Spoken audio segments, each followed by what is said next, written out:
Early this morning, I received an email from a colleague in the Senate who said to me, and I must admit it was something I had not considered until I read the email, "You've not had a chance to speak publicly on this issue before. And most of you know that I chose not to use the position of President of the Senate to try to influence my colleagues on either side of the aisle, because I understand the comments of those of you spoken that this is very difficult and is very personal for many people. But I stand before you today wanting to share my position with all of you publicly and to take a stand before you actually vote. I stand before you, and I'll even tell you my age. How old am I? I'm a 68-year-old grandmother. I've been married to the same wonderful man for 44 years this August. I have 4 adult children and 6 grandchildren. As far as I know, they're all straight. I have no idea. But the point is, I also grew up in a time where one didn't talk about openly anybody's sexuality. Heterosexuals or straights or gays, where I grew up, you didn't talk about that ever in public. I went to a school where you weren't even allowed to dance because that made you have evil thoughts. Believe me, it was a very strict Southern Baptist upbringing. When I go home to visit my relatives, I won't be able to tell them very much about what happened here in Maine today because they still don't understand. I also grew up in a South where I drank out of whites only water fountains. I went to an all-white school, and the worst part of it was I thought that was okay because that's the way the world was. Things changed, and somehow my sister and I managed, even though she's still there, to learn tolerance, to learn the importance of people's individuality and respecting them and taking them from whence they came. How that happens, I don't know. I think it was because my parents, who probably would never vote the way I'm going to vote, taught me to think and to respect stories like those of the senator from Penobscot, stories like those of the senator from Cumberland. These are my friends. They share their stories, and they talk about adoptions. My husband went to school at Central High School in Little Rock when it was closed. People weren't so concerned necessarily about that because he still played football all season, even though he didn't have a school to go to. And that was because some little black children wanted to go into the school. Now you ask me, what does this have to do with it? It has to do, to me, with transforming how we view other people and how we accept other people as we go forward.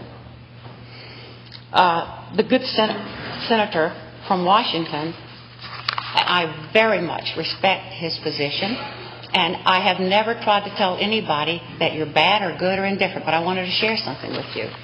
You know, I went to law school late in life, and my professor, I was so naive in my late 60s here, when my family law professor said she wanted to make sure the class was finished on time because her partner was expecting twins. I thought she meant her law partner.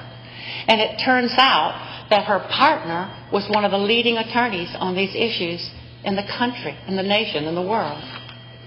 And she was invited to a brown bag lunch in the law school one day, and I still remember this to this day. Some very brave little law student, way younger than me, raised his hand and said, "What's wrong with civil unions?" One sentence answer. What part of equality do you not understand? That has haunted me for a very, very long time. I attended an inspirational breakfast, as it was called, for Girl Scouts and leaders about 2 days ago. Janet Mills, the Attorney General, went with me, and the Speaker of the House. And we were asked to talk about moments of courage in our lives.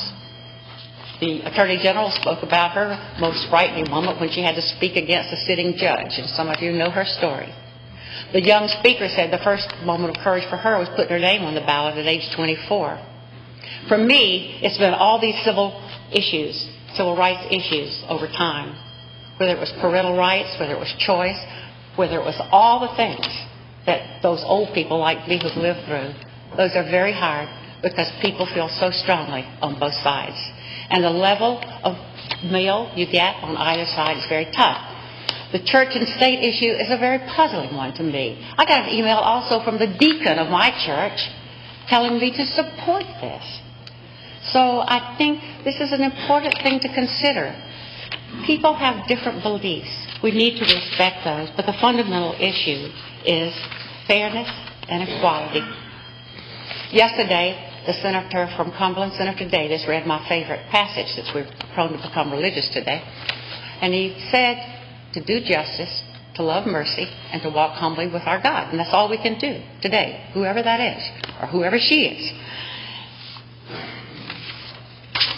There's another quote that I want to share with you, and then I won't take up any more of your time, but I thought it was so important that we all have this moment of sharing such very difficult things. A person very close to me was very much in love with a young man. They were almost ready to get married, and this person finally had to deal with his own sexuality, and he was gay. But he grew up where I grew up, and he wanted to know why God made people like him, because he could not find where he was because he had an older father who could not accept that. He's gone on now.